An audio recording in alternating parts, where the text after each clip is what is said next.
এখন বর্ষাকাল, বাইরে সারাদিন ধরে বৃষ্টি হচ্ছে। কখনো জোরে হচ্ছে, কখনো আবার আস্তে, কখনো আবার ইলশে গুঁড়ি। এখন ইলিশ মাছের সময়, তাই আপনাদের সঙ্গে একটি ইলিশ মাছের রেসিপি শেয়ার করব। তার জন্য প্রথমে ইলিশ মাছটি কেটে ধুয়ে পরিষ্কার করে নিয়েছি। এইবার কিছু মশলা বেটে নেব।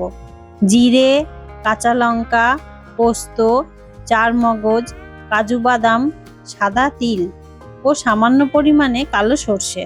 এখানে আমি সাদা তিলটা দিয়েছি গ্রেভিটা ঘন হবে এবং একটু অন্যরকম স্বাদের জন্য।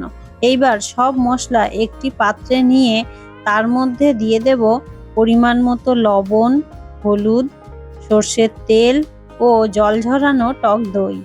এবার সব মশলাগুলো ভালোভাবে মিশিয়ে নেব। এরপর কড়াইতে তেল গরম করে তার মধ্যে কালো জিরে ফোড়ন দিয়ে দেব ও সব মশলা দিয়ে ভালো করে কষিয়ে নেব। মশলার মধ্যে সামান্য একটু জল দিয়ে মশলাটা কষাবো।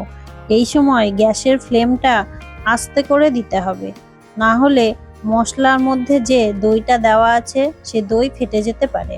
সব মশলা কষিয়ে তেল ছেড়ে এলে পরিমাণ মতো জল দিয়ে দেব। এরপর ঝোল ফুটে উঠলে তার মধ্যে মাছগুলো দিয়ে কিছু সময় ফুটতে দেব। ঝোল ফুটে ঘন হয়ে এলে উপর থেকে সর্ষের তেল দিয়ে ভালো করে মিশিয়ে নিলেই রেডি মজাদার একটি ইলিশের রেসিপি। আশা করি আপনাদের ভালো লাগবে।